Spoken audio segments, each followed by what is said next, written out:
Hi again, another in our series of pistol shooting books. Now, over the years, there's been various types of gunfighters have emerged. The old Wild West, Wyatt Earp, Wild Bill Hickok and so on.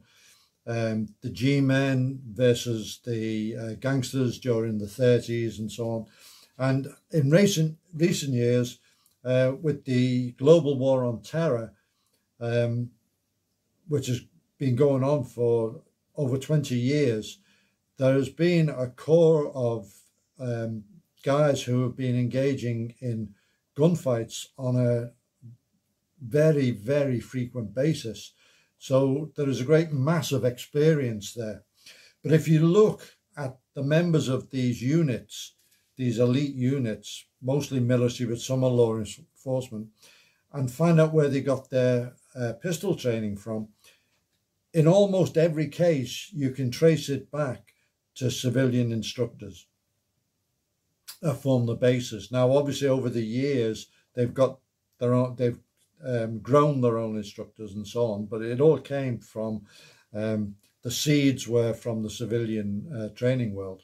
And those civilian instructors, again, almost universally, gain their expertise from competition. They were competition shooters, in other words, sport shooters. That's where it all came from. Now, if you take the origins of the most relevant of those sports, which is generally called IPSC shooting, combat shooting, it was all the idea of Colonel Cooper, who created freestyle, open, unrestricted competitions to find out what equipment worked and what techniques worked. And this is the result of that. This is what he sought to find out.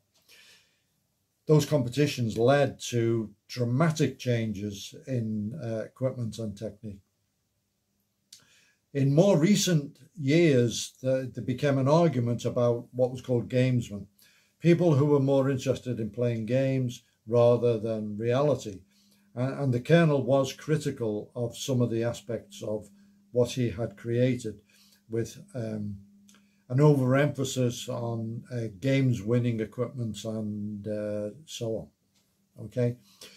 However, the Colonel also did identify a human trait, is that it's almost a direct quote that he said, people will train harder to win a small tin cup than they will for a skill that will save their lives.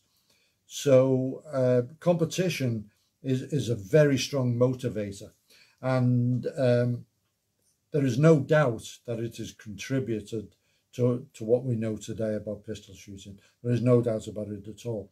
And one of the top competitive shooters of his time was Brian Enos. And the only reason that he wasn't the top shooter in all aspects was that he was competing during the time of Rob Latham. And Rob Latham is just a force of nature, an absolute shooting machine. So it's a bit like being a middleweight UFC competitor in the time of Anderson Silva, that kind of thing. But Brian Enos really was a great competitor.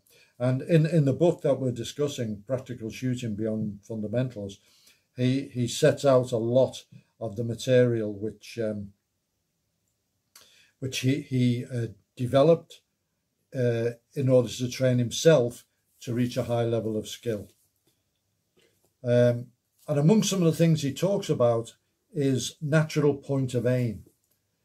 And when he wrote the book, it wasn't a widely understood concept, but it's certainly one which does form the basis of how we shoot, that rather than try to contort ourselves to shoot in some way that is against our natural inclination, it's to adapt our structure, which is different for everyone, into the most optimal way of shooting. So that's just one of the little things that he did.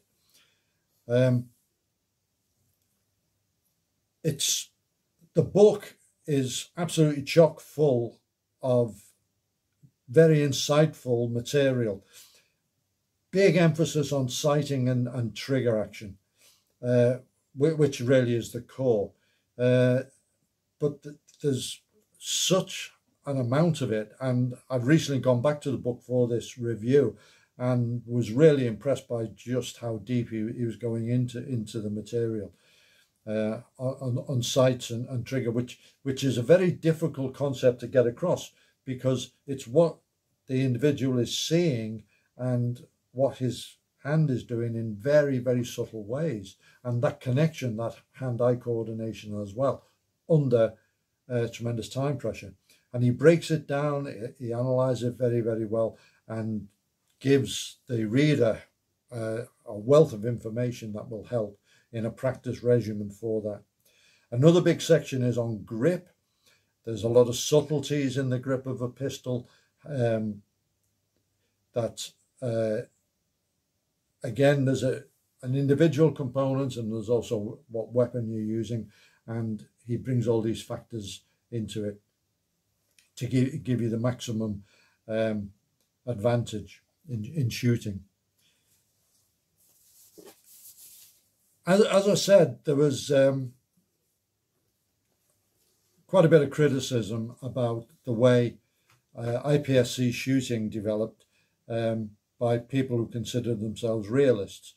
However, since the book and since Brian Enos's time, a different form of shooting came up, which is IDPA, the International Defensive Pistol Association, which really does go back to some of the things that Colonel Cooper really envisaged. And I've never shot IDPA. It really emerged since we were disarmed in the UK. But I would, given the opportunity, I would shoot it. It seems to me to be the best of both worlds. A lot of the guys who do shoot IDPA are guys who are professional in law enforcement or military and so on. So there is a spillover from that. There are quite a few concepts. He talks about subconscious access in a very, very interesting way. One of the first to discuss it. I know Marcus really liked this book. We talked about it a lot, and he gave a lot of props to Brian Enos for the material he was putting down, and how important the subconscious section of shooting is to the overall. Got a lot from that. Now, in the martial arts, when I was reading a lot of the books, when I was really interested in my early training, there were two concepts which came from the samurai, Tsuki no Kokoro and Mizu no Kokoro. And it means a mind like the moon and a mind like water. And the martial arts books try to explain these things. And to be perfectly honest, I never understood it. I never, it was a riddle, almost like a koan, a Zen koan. I never got what they were talking about until I read Brian Enos's book. And he makes it absolutely clear when he's talking about the mentality, the mental side, exactly what that means. And it's getting rid of distractions, being able to see things clearly, hear things clearly, without putting your own thoughts in the way. Phrase Marcus uses a lot is getting out of our own way. And it's very, very important. And as I say, for the first time, I understood what the samurai were talking about. Now, how relevant is the book now? Because it was written quite a while ago. And since then, equipment has changed a lot. For example, all the material on sighting in this book is to do with the traditional iron sights, whereas the IPSC game has gone 100% into red dot type sights, opticals. So big changes there. The types of weapons that are being used, what are called race guns, are very, very specialized. Really, they bear the same relation to an everyday carry pistol as a Formula One car does to the school run vehicle.